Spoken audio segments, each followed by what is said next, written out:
Financial independence is a scam, and today we're going to tell you 2 reasons why.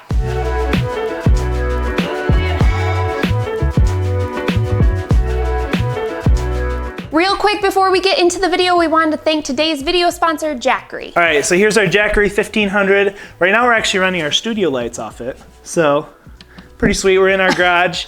But what's great about the Jackery is in Michigan, we lose power a lot in the winter.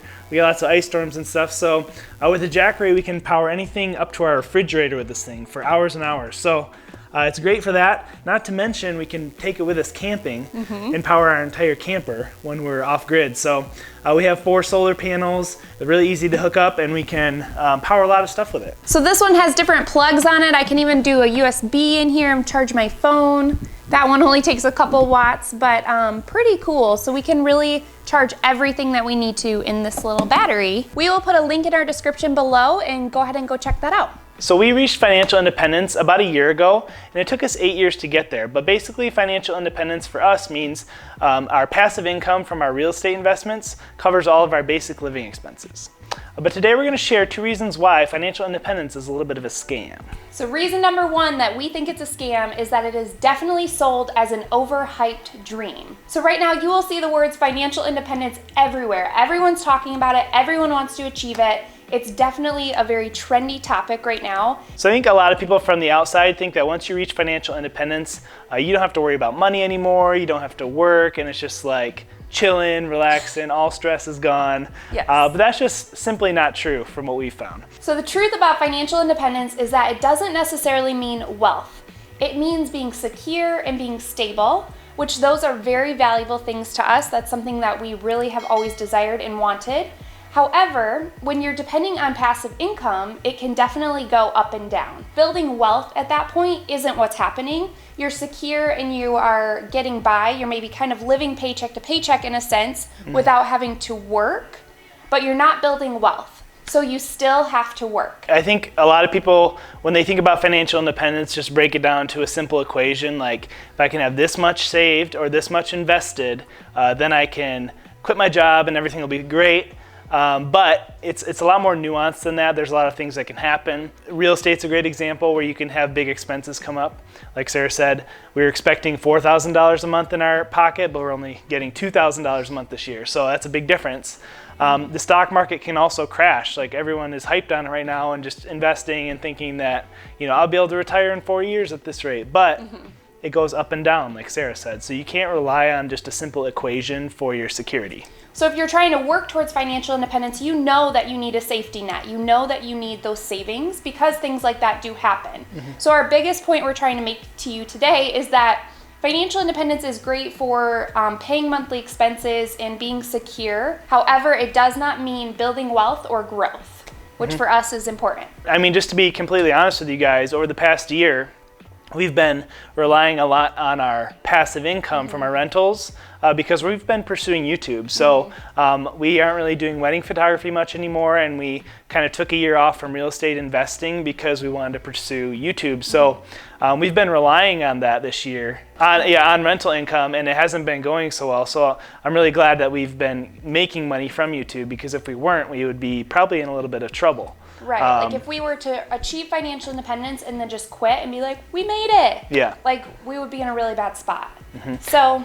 But like Sarah said earlier, it's still worth pursuing to us because it allows us freedom to choose how we work. So even though we're making less money with YouTube than we were before with our jobs, we're enjoying it more, we can spend more time together. So in that aspect, it's totally worth it. It's just that we do still have to keep working. It's not like she said you can just sit around. Yeah, I think that's what it's sold as to people, right? Is like, you don't have to work anymore, you can retire early. And I just don't think that's true unless you have this massive safety net or you're, I don't know, it's just not, you still have to work. Yeah. Especially if you want to have growth. So there's a few different terms people use out there. There's one called lean fire, which I think is more of like what we're doing, where you're just paying for your basic expenses. But for us, in order for us to achieve a lifestyle that we would desire and feel comfortable, we'd probably need about 3 to 4 times invested of what we currently have. So like Sarah said, if you don't keep working, you're going to stop growing. So the financial independence is really just the beginning towards more of a financial freedom, if that makes sense. For sure. We have a lot of dreams that include money.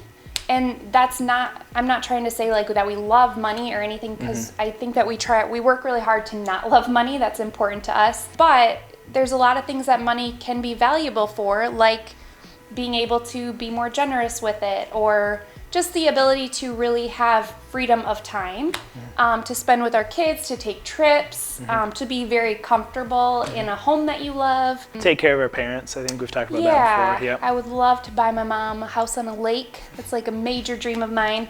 That's kind of what being wealthy means to us. So right now we are financially independent. We can pay for our living expenses, but we would not consider ourselves wealthy by any means, because we can't do those things, or at least we can't do those things on a large scale.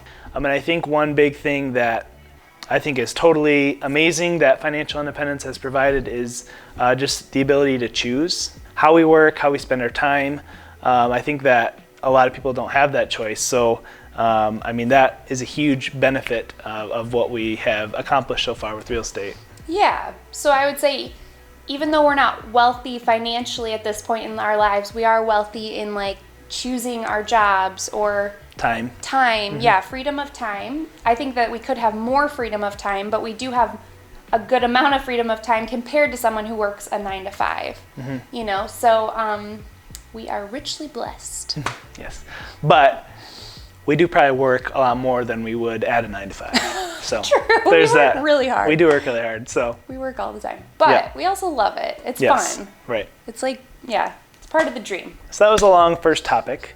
But reason number 2 that financial independence is a scam is that financial independence won't actually make you happy. So that's true. Yeah, a lot of people, you know, think that this is like the holy grail, like not having to work, and it's just like amazing. You're gonna feel all this happiness because you know, you don't have to work. People think that it's the solution, and that's why they pursue financial independence. But from what we found, it's just not true. Yeah, I mean, you will still have the same issues as far as like health concerns or relationship problems or just discontentment in life in general. You may find that you enjoy pursuing success or a career, you know, you might miss those kind of things. So it doesn't solve your problems. It might solve your financial problems, but there are way bigger problems that matter more, in my opinion, as far as like health and relationships. So those will still be there. And so achieving financial independence won't solve those. So I think like if you can't be content where you are now in your job, you're not going to be content just because you suddenly don't have a job or don't have to work, because you'll still have those other things going on. You might actually feel worse. now that I think about it, I mean, That's like true. a job provides a lot of things besides just money. It's you know, a community of sense and stuff like that. So Something to do, something to get up for, like. Yep. Yeah, so just like take a good hard look at why you're pursuing financial independence. And we definitely were not trying to discourage you from pursuing it. We love people who are trying to pursue it. We think it's an incredible goal, but just make sure that your heart and your mind are in the right place with it. You know, someone on the opposite side of the frugality spectrum may think that buying a new car is just going to make them so happy. They're going to feel so much joy and contentment after they get this new car, you know, trade in their old clunker. Pursuing financial independence for the wrong reasons or for that sense of like purpose is going to do the same thing. It's going to be empty, not really satisfy you. So you need to find ways to be content, like Sarah said, without reaching that goal or on your way to that goal. So for us, we ultimately find our contentment in our faith in Jesus. That's where we get our purpose from. And so we don't let these little things like getting $2,000 a month instead of $4,000 a month get us down. That is not where we find our happiness. So that's definitely a big part of it for us. So just to recap as to why we think financial independence is a scam. 1, it's an overhyped dream, and number 2, it won't make you happy. But we still think it's worthy and worth pursuing because it will allow you to have free time and choose how you work and how you spend your money. So let us know if you have any questions or comments below. But I'm also going to link a couple different videos to our financial independence journey and also some of the sacrifices we made to get there. So if you're interested in those videos, check them out now. Sweet. Bye, guys. Bye.